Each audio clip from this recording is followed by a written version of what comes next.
Welcome to Curtis Goes Corner, coming to you from a secret underground base in occupied America. Hi folks, welcome back. And those of you that are new, welcome. This is an excerpt from a Bill O'Reilly interview on Tucker on X, formerly known as Twitter. It's about 10 odd minutes long. He talks about the current Biden administration, what he thinks is going on, and what might happen with President Trump in the election cycle. I find it fascinating. Let's take a listen, and I'm going to make a comments along the way. With Joe Biden's administration, the second worst president in American history. Who'd be the first? James Buchanan. We're in the age of disorder now. America has entered the age of disorder, and it's because of the progressive movement. President Biden, in my opinion, is diminished mentally. Yes. Doesn't know what he's really doing from day to day, and you can see that in his public statement. Pretty evident. Yeah. Right. The progressives like that because the people who control him inside the White House can tell him anything, and he'll do it. That's true. And he asked who that is, and it's some assistants that he even forgot their name. Fact of the matter is, I'll disagree with Bill O'Reilly. I think Woodrow Wilson was the worst president in U.S. history, with a close second, James Buchanan, and then a very close third, Joe Biden. But I'm not going to split hairs. He is the figurehead, and he's absolutely right. Let's listen on. Who are they, by the way? Well, Klain and Rice were the two in the beginning. And then their assistants have taken over. Names escape me at the man. You'll never see them, ever. But they basically tell Joe what to do and say. So this open border policy, which is insane, literally insane. An unrelenting stream of immigration, nonstop. Okay? This has led to massive death with the fentanyl problem, destruction of cities like El Paso. Whole cities evaporated. Chaos in New York, where you've got buses of migrants being attacked by citizens who don't want to move into their neighborhoods. There isn't anything good about this. And immigration law says this should not be happening, but Biden won't enforce the law. And there you have it. There is current federal legislation passed by Congress and signed by the president and former presidents that's on the books. They just simply won't enforce it. Is that in itself an impeachable offense? I don't know. Let's listen. The progressives don't. George Soros' main thing for almost his whole life is no borders anywhere. Everybody comes and goes out there, and he pumps hundreds of millions of dollars into the progressive cause, and they finally got their guy. Everybody thought Obama. Obama didn't go that far. No. Biden, age of disorder. I think I'll disagree a little bit with Bill O'Reilly. I think Obama was the foundation for the Soros type thing that he's talking about. He didn't go as far as Biden goes with the open immigration and other things, the so-called climate change and all the rest of it. It's a power grab, to be sure. But I think Obama's administration was the foundation, and it was interrupted by President Trump. Totally unexpected on their part. They were caught completely with their pants down, as they say. And so they neutralized President Trump the best they could, and now they're trying to stop him from running again. He's going to talk about that. Black Lives Matter, no police, nobody's punished for crimes, tax people up to here so they don't have any assets. The more money you take from people, the less power they have. And the progressives want to run everything, including telling your children what to think when they're 5 years old. Now, there's going to be the stumbling block. I think, and I'm surprised that the Democrats / progressives haven't taken a bigger hit with the American people over we'll say, the schooling of our children and things that are being taught in public schools now, even in red states. So this isn't a red-blue state deal like abortion is. What they're showing 4, 5, 6, 7-year-old kids and what they're reading to them. This is the mistake, the fatal mistake the progressives have made. And frankly, I'm not surprised that Joe Biden's approval ratings aren't in the 20s, to be honest with you. It's a mystery to me. Maybe there's a hidden anti-progressive vote out there. We'll have to see. And most Americans don't get it because the press is working with the progressive movement and suppresses all this. So they don't know that we're in the age of disorder. And we are, everywhere, from Seattle to Key West, everywhere. And we got to snap back, or we're going to lose what we have here. But I mean, we're in a presidential season now where the Biden administration has indicted their opponent, the frontrunner in the race, Trump is leading in the polls, 4 times. And they're going to try and convict him and send him to jail before the election and take his name off the ballot. So, I mean, if you're willing to do that and just end democracy, then, I mean, what aren't you willing to do? But thank God you can't do it. So number one, he's not going to be taken off the ballot. There's no constitutional order that would allow that to happen. Number two, he's not going to prison because even if he's convicted, none of the things that he's charged with would warrant prison. And the Supreme Court would rule, if it ever gets up there, that he'd be in home confinement, where he could run the government if he wanted to. If he wins, he'll be confined at the White House or whatever. But no. No, I agree with that. I really do. I agree with it. The fact of the matter is, he can't come off the ballot. They're going to try, and they still are. I think they're trying in Colorado now. They tried in New Hampshire, and it failed. There is no constitutional provision. If you remember, I think it was one of the times that FDR ran for re-election, there was a communist candidate that was literally in federal prison, I believe. I know he was in prison, might have been state prison. And he used his prisoner ID number in his campaign paraphernalia, pamphlets. Back then, of course, there was just radio and newspapers. So he ran from prison as president. I forgot what percent he got as a vote. Doesn't really matter. There is no provision to keep somebody off the ballot, period. End of story. So he should win the Republican nomination, and he won't see a minute in jail. We all know that, too.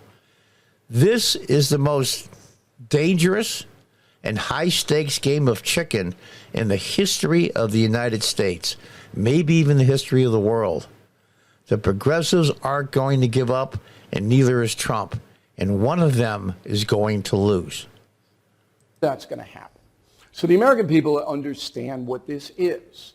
They understand that the documents in Mar-a-Lago basement parallel the documents in Joe Biden's garage. Yes. It's the same thing. But one guy gets raided and charged, and the other guy, real quick, who's the special prosecutor looking into the Biden documents? I can't remember. Robert Hur.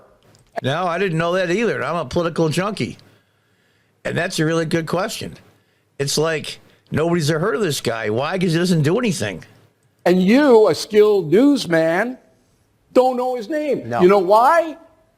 Because he's in Tierra del Fuego someplace. He's gone. Oh, he's going to investigate. See ya. I'm going to Sri Lanka. Nobody's heard a word about him. Does it really take 9 months to figure out why Joe Biden illegally, because he was vice president, had no right to take anything, had documents in his garage? Does it take 9 months to do that? No. Has Joe Biden been interviewed? No. Has Jill Biden been interviewed? No. I think they should interview Hunter Biden because Hunter Biden probably tried to sell the documents to someone. That's a joke. That's a jest for you Media Matters people watching now. Okay? So American people know the fix is in. Now, that doesn't excuse Donald Trump for taking the documents. I don't know why he took the documents. He's never going to read the documents. Why did you take them? And when they asked for them back, why didn't you just give them back? Just make a copy of them if you want to write a book or whatever and give them to the archives. He's annoyed. It didn't feel like it. Yeah. I don't know. But That's basically it. They told the next president to give up documents, and he thought he had every right as president to declassify everything and keep them.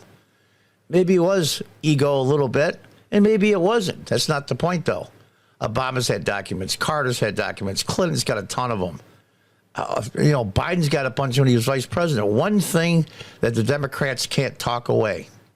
All the documents found was 1,000-something boxes, University of Pennsylvania, Joe Biden's famous Corvette garage, showed the boxes in the background just sitting there like garbage.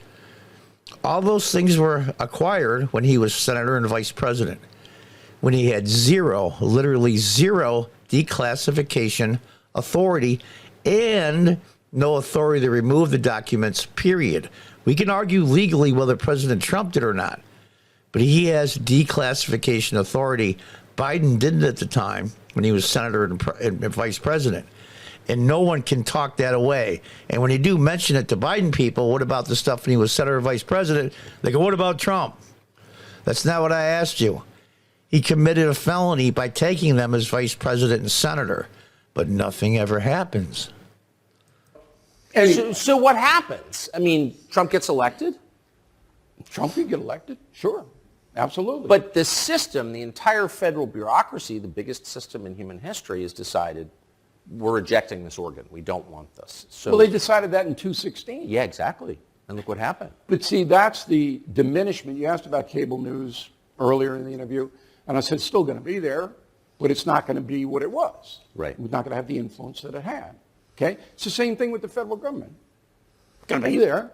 But now, if you're indicted, people look at the indictment and they go, we know why this is happening. Most people do. And so, it looks like Trump's going to walk into that Republican nomination with no problem at all. That's what it looks like right now. Do you think he'll be writing Killing Trump at some point? I wrote it, The United States of Trump, and I wrote that book. If you really want to know who he is and how he got that way, Right. you read The United States of Trump. But so you don't think we run a risk of entering like an actual period of chaos? We are in the chaos now. Yeah, it seems that Carlson. way. It seems that way. We're there. But do you think if Trump gets elected that he'll be able to stand in Washington on January 20th, 2025 and accept the presidency? Look, Trump will do what's best for Trump. I've known him more than 30 years. That's what he's going to do. So if it's best for Trump to stand there on Inauguration Day and give a speech, he'll do it. But what Trump can do, if he's elected, is stop the age of disorder. Yeah. He can stop it. You could close the border tomorrow. All you have to do Easily. is write an executive order that says we're suspending all requests for asylum for 6 months. That's right. Trump can stop it, at least the border problem. The illegal migration, I should say illegal immigrants, were down 80% when Trump was president. Very interesting, very interesting. He made a deal with the Mexican president.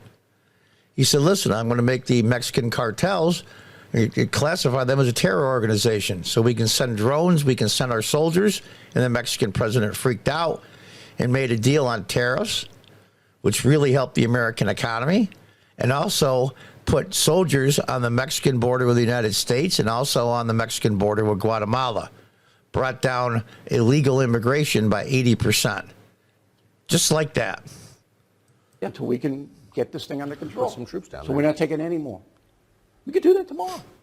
Trump knocked it down about 80%, the migration across, by making a deal with Obrador. And I know this because I was in on that deal.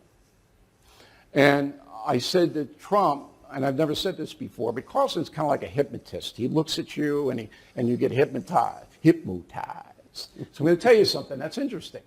I never call Donald Trump, but he's a friend of mine. But I never call him. But he calls me occasionally when he wants some comic relief. And he knows that the border thing is big with me. Yeah. He knows it. And the cartels are super big. So I wrote a book called Killing the Killers. And in the book, we chronicle how Obama and Trump assassinated the worst jihadists on the planet. We take it step by step by step. And the reason they're allowed to do that is because they declared the Revolutionary Guard of Iran a terrorist group. So they whacked Soleimani, the head of it. And if you read Killing the Killers, we have every second of what happened. All right? Okay. So Trump gets wind of the book. I don't know if he read it or not, but we're talking about it. And I said, why don't you do that with the cartels? Just designate them terror groups. They're killing more Americans than these jihadists ever killed. Then we're killed in Vietnam every year. Right. I said, just slap the designation on them. And then you can wax them from space with the drones and send special forces into Acapulco and cut their heads off. Okay? And what are the Mexicans going to do about it? Nothing. So the negotiation started. Okay? And Obrador went nuts. The president of Mexico. He says, no, you can't do it, you can't do it, you ruin my administration. So Trump, as his want, makes a deal with Obrador. See, listen, Trump made a deal with the Mexican president on illegal immigration. Trump is the deal maker. That's why Putin didn't invade Ukraine. That's why North Korea was held in check. And we can go one after another, after another, after another. The man is known his entire life for making deals. And they voted for Joe Biden. Obrador promises to put Mexican army on a border with Guatemala and on the border with the United States, which he does. Cuts the migrants down 80%. Also, he gives Trump all kinds of trade preferences that helps the economy. Remember, inflation when Trump left was 1.4%. And it was that way because the imports coming in from Mexico and China and other places were so low, it drove down all the prices. Right. Trump did that. Trump did that. Because everything with Trump is a deal. It's always a deal. That's right. It's always a deal. And they got rid of the best deal maker that ever sat in the Oval Office, ever. So I said to him, so you gave up the designation of terror group for that? He goes, yeah. I said, we won't do it if you do X, Y, and Z. I couldn't argue with it. Helps the economy in the United States, drops migration 80% in his last year. He was an effective president. Not an ideologue, doesn't believe, he's a populist, not a conservative, doesn't have any of that stuff going on. People don't understand that. He is not a conservative. He is a populist. He's a moderate Republican at most. He's very centrist. He's a populist. That's what these morons don't get. No. It's deal after deal after deal after deal. That's how he controlled Putin. But he won't tell me what he has on Putin. But I know he has some.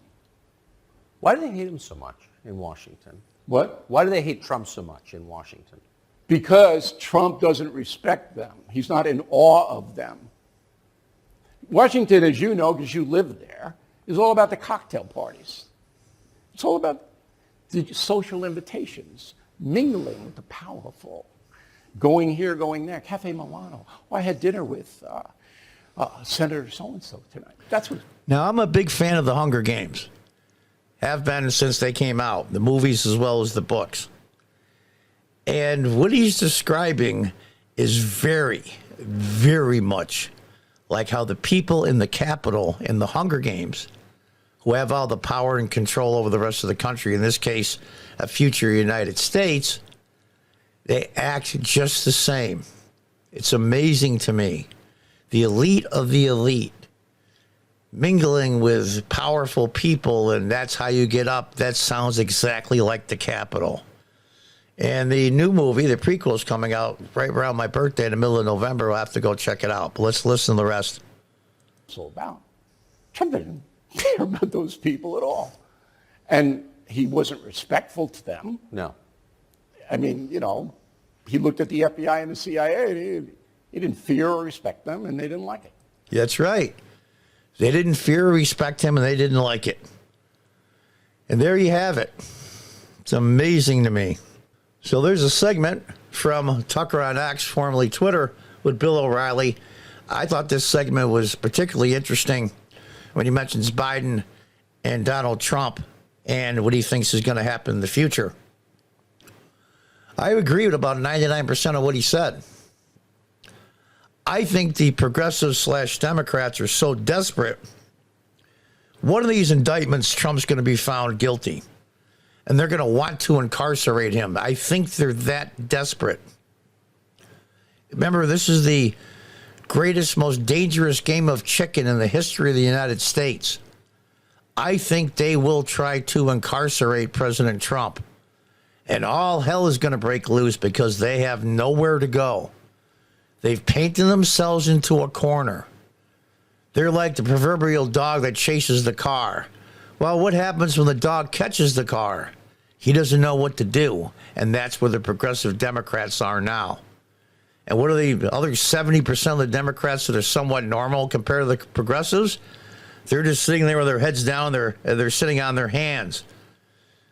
There's one thing I learned when I was a city councilman in the early 2000s here in upstate New York. You pick a side. If you don't pick a side, someone will pick a side for you.